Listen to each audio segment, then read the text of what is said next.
What's up everybody, my name is Brenden and this is BigBearB Creative.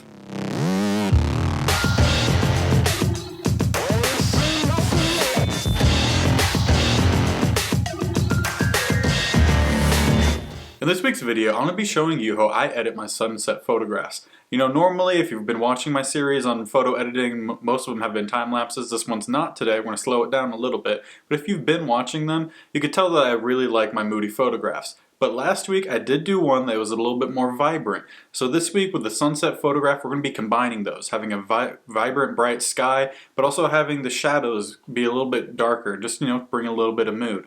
So if you're ready to get into this, let's switch on over to my computer and get started editing. To start, this photo was taken at f/22 ISO 100 with a 2-second exposure, focus point on the trees across the lake. So I am using Luminar 3 to edit this photo. I will link to where you can get this program in the description below, #notsponsored. And the first thing you're seeing me do is adjust the raw development, meaning I am lowering the exposure and increasing the contrast. This gives me the mood I like in my photographs. As for the highlights and shadows, I increased the highlights and lowered the whites to bring back more detail in the sky, while keeping its brightness. The shadows and blacks were both lowered to bring back more mood to the bottom half of the photograph. And clarity helps give more details to the clouds, with the denoise adjustments helping smooth them out, along with the water.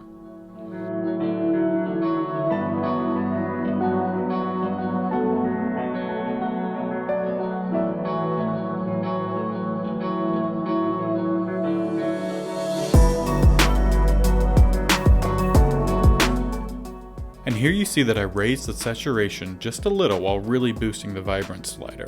This is because saturation mainly worked on the warm tones, with the vibrant slider bringing more richness to the blues.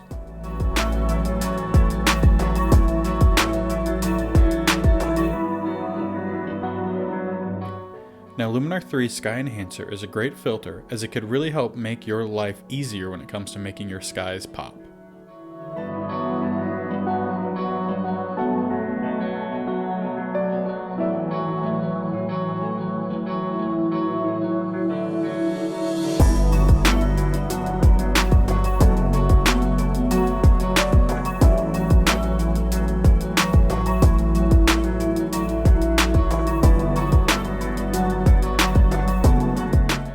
And I always include advanced contrast in my edits. It allows me to individually tweak the highlights, midtones, and shadows to get the color range and brightness that I want.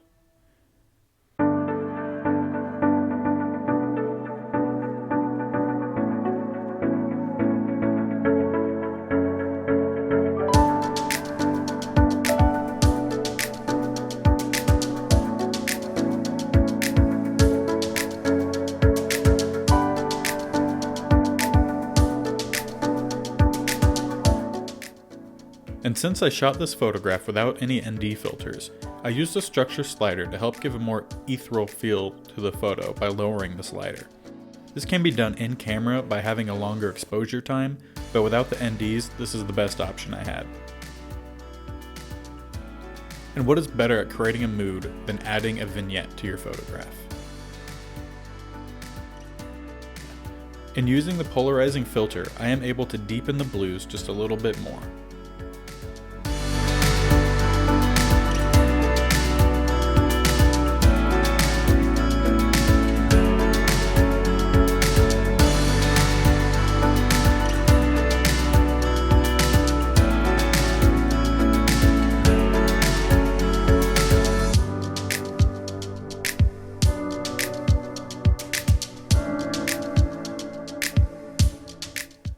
So now that I am done with my first round of edits and tweaks, I'm going back over everything to see if future tweaks improve the photograph.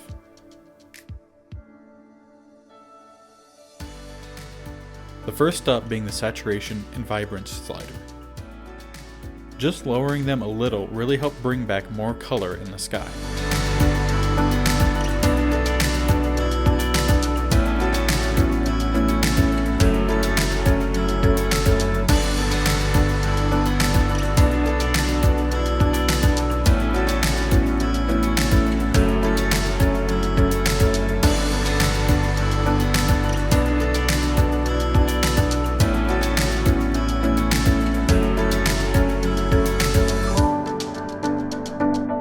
Next I started tweaking the HSL filters, or the hue, saturation, and luminance sliders.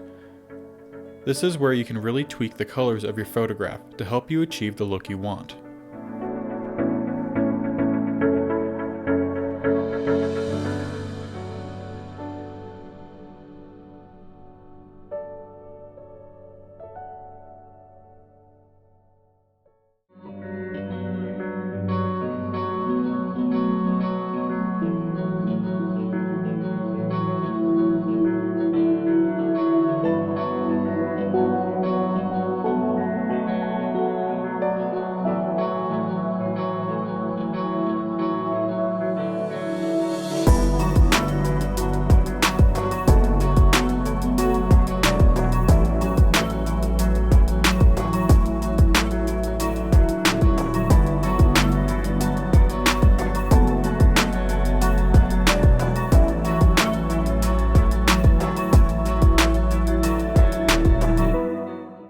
And lastly, I went back and lowered the highlights, brought the exposure back up, and added a little inner light to the vignette.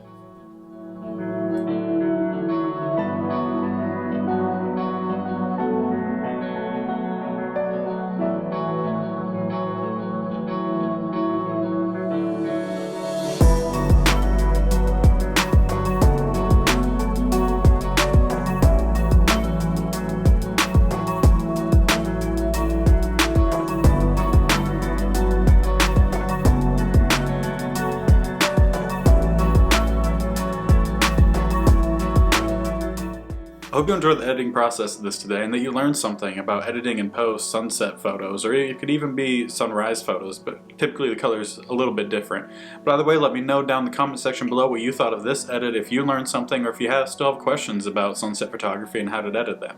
And while you're down there, go ahead and hit that like button. It really goes a long way in supporting this channel and this video, and really promoting it to any people that might be interested in it as well. And always, don't forget to subscribe so you can make sure you don't miss out on any other of my future content. I'll be doing more photography things, videography, graphic design, just a bunch of creative stuff like the channel name is. And another way you can really help support me and this channel is checking out the description box below. I have links down there that you could go check out for merch. I do the graphic design videos that I do. All those are available on my Teespring page and on my merch page, as well as my photo prints, which are on my Zazzle store and merch page. So make sure you go ahead and check those out if you want to help support me. And until next time, thank you for watching. Hope you have a great day and go be creative.